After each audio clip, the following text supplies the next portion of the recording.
Today is and sunny Friday today.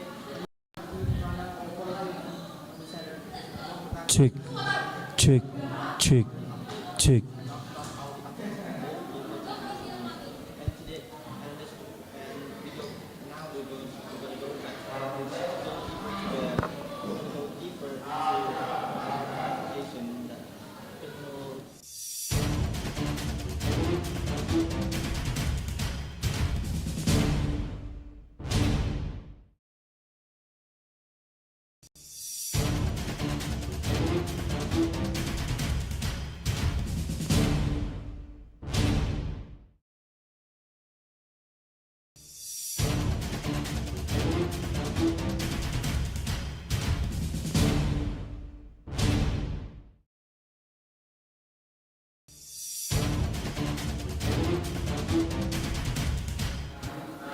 Good morning. We are trying 1, 2, 3, 4.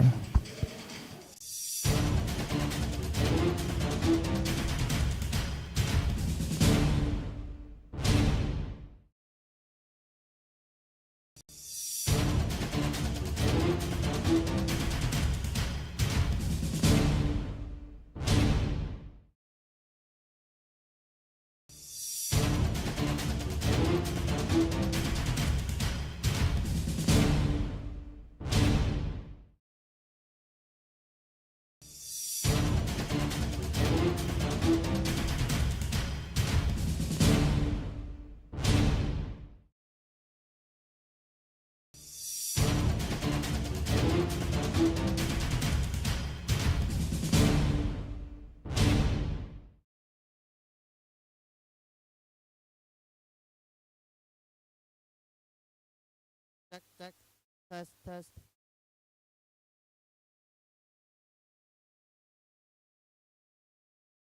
Good morning, viewers. Today is a clear and sunny Friday today, and welcome back with me, Prana, reporting here from the news. And welcome back to the national news, where we provide hourly updates on both local to international news. And now we go deeper into the criminal investigation that happened several days ago, no long after it. On the evening of May 27, 2024, a body of a man who turns out to be a wanted drug dealer was found dead inside of a water tank, inside of the water tank of a residential house at Pondok Aren neighborhood in South Jakarta, in South Tangerang. This discovery was started when this discovery was done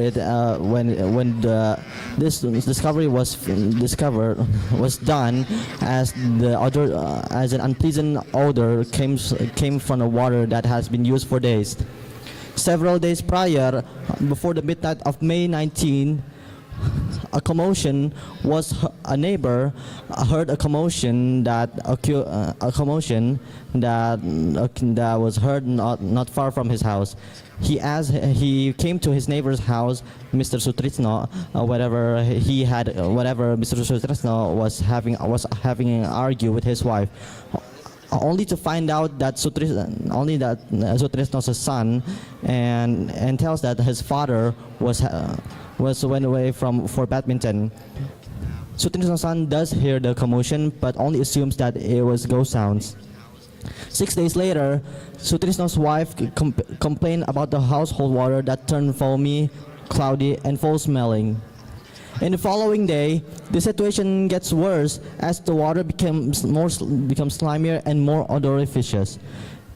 It also expanded to two houses nearby that shared the same water tank. Fearing that there might be possibly an animal carcass, Sutrisno and his father-in-law, Abu Suud, inspect the water tank, where they discovered thousands of green flies flying around the tank. Sutrisno climbs above the tank and finds a pillow-sized object floating inside the water. And when his father-in-law inspects it, he was shocked to discover that the floating object itself is a human body. The discovery rocks the entire neighborhood and shocks both of them, as they discovered that the water that they had been used for 6 days had been contaminated with the corpse inside of the water tank. If the commotion of the night was true, it means that the body had been inside the water tank for about a week. The rescue operation took approximately 3.5 hours due to the high location of the tank and numerous iron pipes blocking the access. Due to the 5-foot 10-inch body was removed after it, and the tank was subsequently cut open due to the body being swollen. The body was identified as a 27-year-old Devi Karmawan. The identification was assisted because someone reported that the body inside of the tank was the younger brother of the person. The autopsy result gives no signs of wounds in his body and alcohol negative. However, narcotic screening reveals that the individual has illegal drugs in his body. It was discovered that he was one of the 3 individuals wanted for drug transactions linked into a distribution network associated with the prison system. Several days prior, the police executed a raid after the three men were found out having a transaction in which they only managed to capture one suspect. Meanwhile, Devi and the other one managed to escape. Possibly under the influence of drugs, he likely entered the 210-gallon water tank intending to hide from the police. However, he drowned when the empty water tank automatically fills up water. Automatically fills up the water.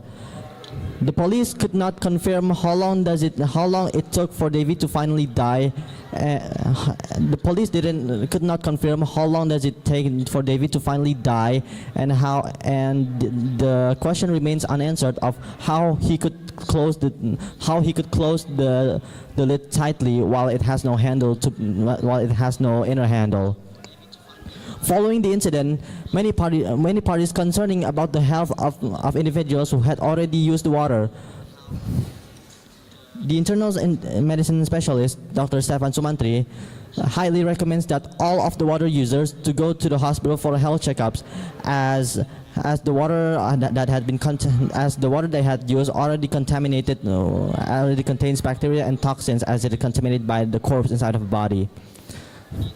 And that's all for the latest report from the information. That's all for the latest report from the police. In the next topic, we go to the good news that comes from the relative of a deceased well-known actor. Cody Walker, the younger brother of a deceased Fast and Furious actor, Paul Walker, names his newborn son after his late brother. Cody and his wife, Felicia Walker, welcomed their second son and their third child on October 30, 2023 in Arizona. Since Cody highlights that the date was the perfect time and was the right moment and the perfect timing, and since it is exactly 9 years, exactly 7 months before Paul Walker's 10th death anniversary. In order to honor his late brother, they decided to name him Paul Barrett Walker. Cody and his brother are both done having children. Barrett is the youngest and is one of the 3 children alongside Remy Raj and Colt Knox. Caleb Walker, Cody's older brother, named their first son Maverick Paul Walker and was the first Walker family member to name their son after the late actor. In the family, the name Paul brings a significant historical significance within the family. The late actor was named Paul William Walker IV, and it goes down 4 generations. Cody says that his older brother didn't have a son and only had one daughter. He honestly didn't know that if his brother had a son, he would name his son after him. The name was not only the naming from the late actor itself, but as a tribute and the continuation of the heritage that the actor carries. Besides naming his son in his honor, Cody Walker became the CEO of Cody works as the CEO of the Reach Out Worldwide, a disaster relief organization founded by his brother following the 2010 Haitian earthquake. Moreover, Cody Walker founded a Fuel Fest, which is a motorsport and car culture event, and which some of the portion were donated to ROWW. Meadow Walker, as the only daughter and child of Paul Walker, carries his father's legacy for her father's passion. She founded the Paul Walker Foundation when his father was a kid. Her father has a strong passion for the ocean, which drove him to study marine biology. By founding the organization, namely the Paul Walker Foundation, it brings her father's passion for the ocean by supporting ocean conservation, wildlife protection, and other charitable causes. And that's all for the current news report today. Welcome. See you again in the next news, and we'll bring you back to another interesting news highlights.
Good afternoon, everyone.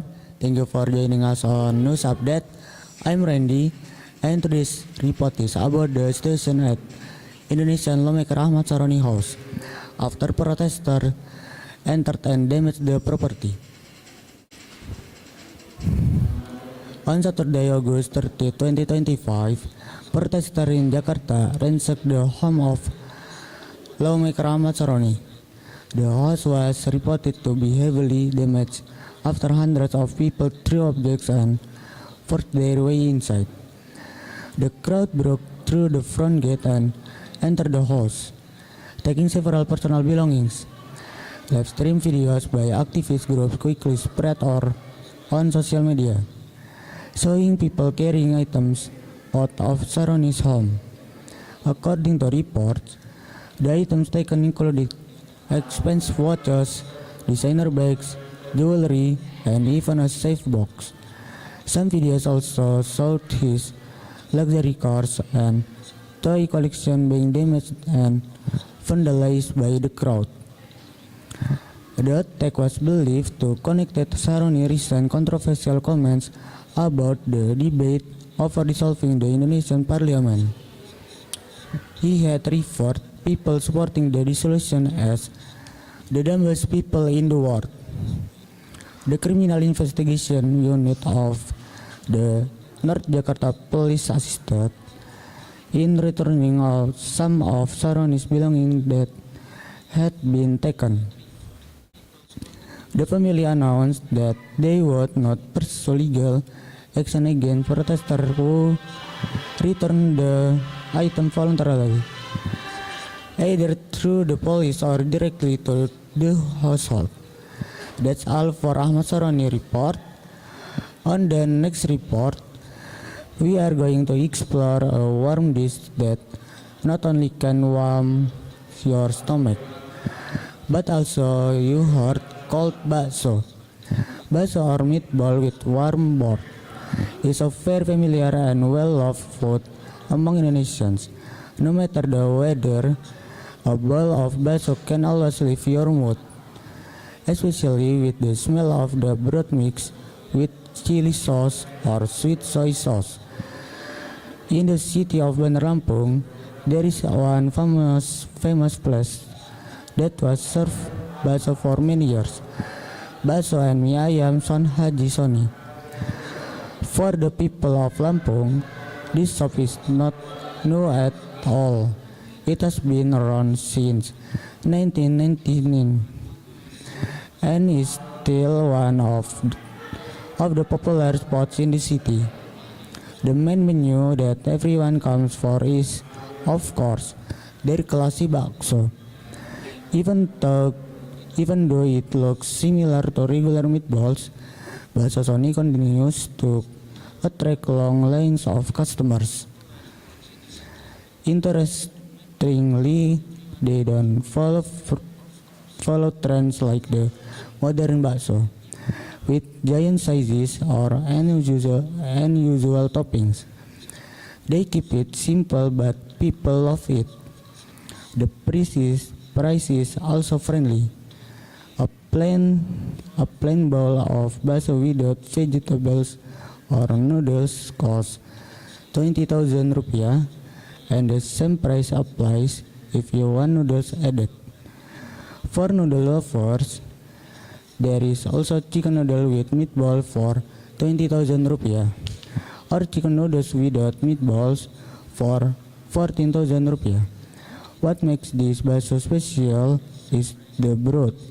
It is rich, savory, and full of flavor. Many customers say one bowl is never enough, especially when you are already hungry. And that's today's food story from Lampung. Simple, warm, and comforting, just like a good bowl of bakso. That's all for today. I'm Randy, signing out.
It's November 28th. Good morning, fellow viewers. This is Farhana Chika, and you are watching TMI Daily Newscast. The former Bangladesh Prime Minister Sheikh Hasina was convicted with crimes against humanity and sentenced to death by the International Crimes Tribunal on capital Dhaka on Monday, November 10th. This verdict is pertinent to last year's student-led protest that proceeded from the month of July until August. The United Nations says up to 1,400 people were killed and thousands injured as Hasina's government imposed punitive actions on protesters last year to cling to power. The ruling was broadcast live on national television, which came less than 3 months before the first elections since her overthrow and escape to India in August 2024. Hasina was sentenced to imprisonment until natural death after being found guilty on 3 counts under the first charge, which were incitement, ordering killings, and inaction to prevent the atrocities and inaction to prevent the perpetrators. For charge 2, Hasina was found guilty of crimes against humanity by her order to use drones, helicopters, and lethal weapons that handed her the death sentence. Turning back to the late convicted sex offender Jeffrey Epstein, who died in prison in 2019, lawmakers have released more than 20,000 emails belonging to Epstein into the public domain. The public was horrified, seeing more evidence of Trump's connection to the man. The president's team struck back. The second, yeah.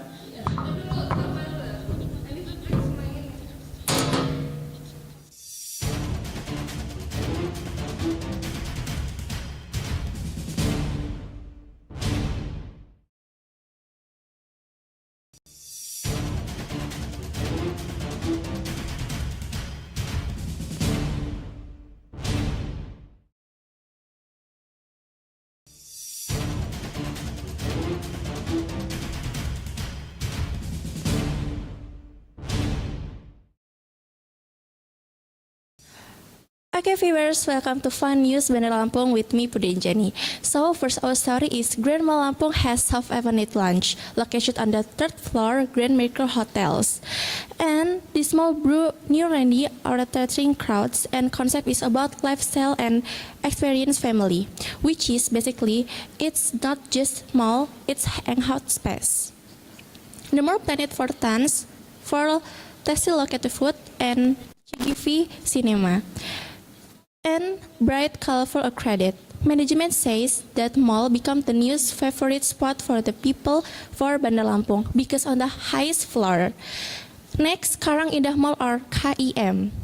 Its making handling business is open 24 hour. Yeah, 24 hour. And late night shopping, midnight snack, early grocery shopping, it's totally possible, right? And finally, the public service mall. This mall modern, building one-stop for government service, permit license, and more, and super convenient for everyone. That's all for today. I'm your Perjanjani. Stay awesome and stay updated. Thank you.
It's November 28th. Good morning, fellow viewers. This is Farhana Chika, and you are watching TMI Daily Newscast. The former Bangladesh Prime Minister Sheikh Hasina was convicted with crimes against humanity and sentenced to death by the International Crimes Tribunal in capital Dhaka on Monday, November 10th. This verdict is pertinent to last year's student-led protests that proceeded from the month of July until August. The United Nations says up to 1,400 people were killed and thousands injured as Hasina's government imposed punitive actions on protesters last year to cling to power. The ruling was broadcast live on national television, which came less than 3 months before her first elections in the country since her overthrow and escape to India in August 2024. Hasina was sentenced to imprisonment until natural death after being found guilty on 3 counts under the first charge, which were incitement, ordering killings, and an action to prevent the atrocities and failing to take actions against perpetrators. For charge 2, Hasina was found guilty of crimes against humanity by her order to use drones, helicopters, and lethal weapons that handed her the death sentence. Turning back to the late convicted sex offender Jeffrey Epstein, who died in prison in 2019, lawmakers have released more than 20,000 emails belonging to Epstein into the public domain. The public was horrified, seeing more evidence of Trump's connection to the man. The president's team struck back, however, saying the files were cherry-picked and was an attempt to create a fake narrative to slander the president.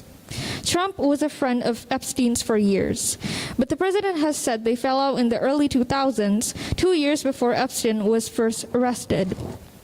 The president has consistently denied any wrongdoing in relation to Epstein. However, there has been a discovery of emails between Epstein and his longtime associate, Ghislaine Maxwell, in which Epstein writes, "I want you to realize that that dog that hasn't barked is Trump," which means to assert that Trump knew about his wrongdoings. The emails were released on Wednesday morning. Trump and the White House on the same day cast the issue as a hoax, yet more emails contain addressing Trump's association to Epstein's private life. As we wrap up the report, we bring you a lighter piece. There are some we can draw attention to. One of the cruelest and most devastating diseases has been successfully treated for the first time. A team of researchers led by Unicure describe how data shows the disease was slowed by 75%. A team of researchers claim that the new treatment is a type of gene therapy called AMT-130. By halting the part of the body's gene production responsible for producing the toxic Huntington protein, by targeting the RNA that carries instructions from the DNA to produce this protein without altering the DNA itself. This is given during 12 to 18 hours of delicate brain surgery, and while this is invasive, the single-dose treatment is designed to last an entire lifetime, reducing the need for daily medication. The therapy has not yet been approved by the FDA, however, but Unicure is seeking accelerated approval for the drug, which would be the first effective disease-modifying treatment option for Huntington disease patients. Not only that, the previously threatened species, green sea turtles, was downgraded to the least concern. For decades, threats such as habitat loss, climate change, pollution, invasive species, and others continue to contribute to the species' decimation. The species' latest assessment was carried out in December 2024 and showed that the global population has increased since the 1970s. Conservation efforts have been focusing on protecting nesting females and their eggs on beaches, expanding communities-based initiative to reduce unsustainable harvest of turtles and their eggs for human consumption.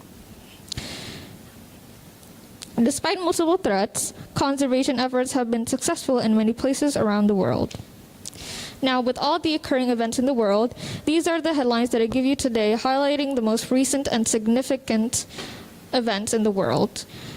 We will meet again on the same channel and at the same time. My name is Farhana Chika. Thank you for your attention and have a good morning.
Good morning, my name is Magisti, and I would like to tell.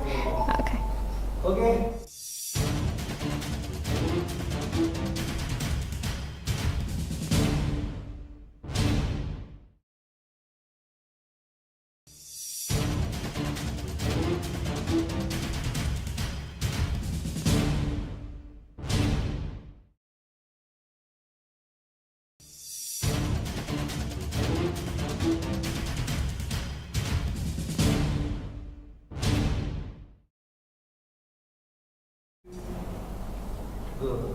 Hello everyone, I would like to tell you my recreation of Little Red Riding Hood.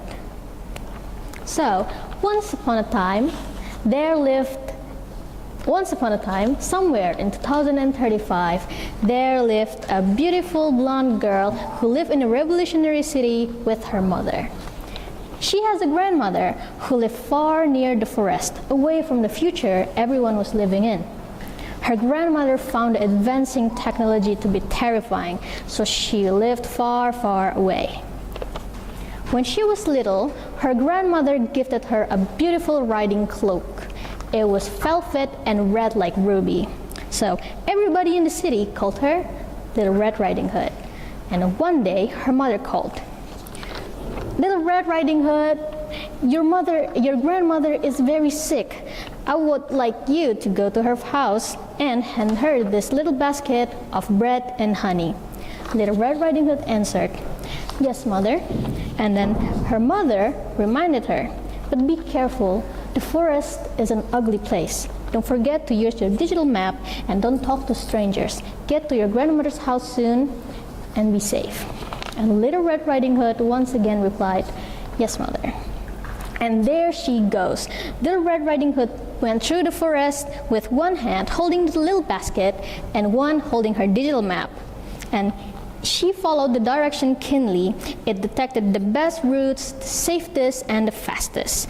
Along the way, she saw many beautiful flowers, beautiful ones. She barely see those in the city. "Oh, how pretty! I will take some for grandmother." So she bent down to pick up some flowers, and when suddenly a wolf appeared. "Good morning, young lady." "Hello too, Mr. Wolf. What are you doing in a place like this?" asked the wolf. "Dear, are you lost?" And Little Red Riding Hood replied, "I'm going to my grandmother's house to take this little basket of bread and honey. Don't worry me, I got this digital map with me, so I won't get lost, Mr. Wolf." And then the wolf said, "Oh dear, that doesn't belong here." And then, as the wolf said that, Little Red Riding Hood's phone shows the text of "no signal." She said, "Oh no." Upon hearing that, the wolf offered to guide her.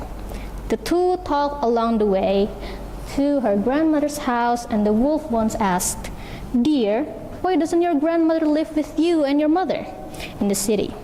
And then Little Red Riding Hood replied, "My grandmother thinks that the technology can replace people. She feared that the most, so she lived far, far away from what she dreaded." And then the wolf said, "I understand your grandmother. The city is an ugly place." And then Little Red Riding Hood doesn't know exactly how to react to that. So time goes by and they're already near her grandmother's house, only a small straight road away. The wolf said, "Just follow that road. You will soon get to your grandmother's house, and I'll stay here, waiting for you." Little Red Riding Hood said, "My, thank you, Mr. Wolf. I'll be back soon." And the wolf nods as Little Red Riding Hood skipped away. Soon, she found her grandmother's little house and entered. She went straight to her grandmother's room, and there in the bed lies her grandmother. She looks different. Little Red Riding Hood sat in a chair to take a look at her grandmother, and she said, "Oh, grandmother, how shiny arms you have." Silence. And then, "Oh, grandmothers, has your hearing gone bad?" Another silence. And Little Red Riding Hood said again, "Oh, grandmother, would you turn around and look at me and talk to me?" And her grandmother finally shifted in the bed, her head turning like an owl. Little Red Riding Hood was startled. That's not her grandmother. That's a machine that looks like her. Her face is completely artificial. It was doll-like. Her eyes are red, and under the blanket there are plenty of wires connecting to the rest of her body. Little Red Riding Hood was in shock. She couldn't speak a word. And then suddenly, the grandmother, the machine, said, "Unidentified being. Defend mode on." And then the machine grabbed Little Red Riding Hood's wrist, strong enough to leave a red mark. And then Little Red Riding Hood cries. Little Red Riding Hood cries. She said, "Help, help, help me, the machines have replaced my grandmother." And she screamed and she wailed, and the door swung open. The wolf that helped her earlier jumped into her grandmother's bed, and he rips the hand away from Little Red Riding Hood's. And he takes a mouthful of wires inside his muzzle. He clawed, he bit, and he ripped the wires as Little Red Riding Hood continues to sob. The machine's red eyes then finally dimmed and smoke puffed from its mouth. "Let's go home," the wolf spoke, and accompanied her to exit the house. And from then, Little Red Riding Hood began to harbor the same fear as her grandmother. She lost her and never got to find out where her real grandmother is. She also feared, what if it's her mother that will be next replaced by the machine? But thankfully, from that day, the wolf promised to stick together with Little Red Riding Hood as a companion. He knew that the machines can never replace a loyal friend like him. Thank you. The end.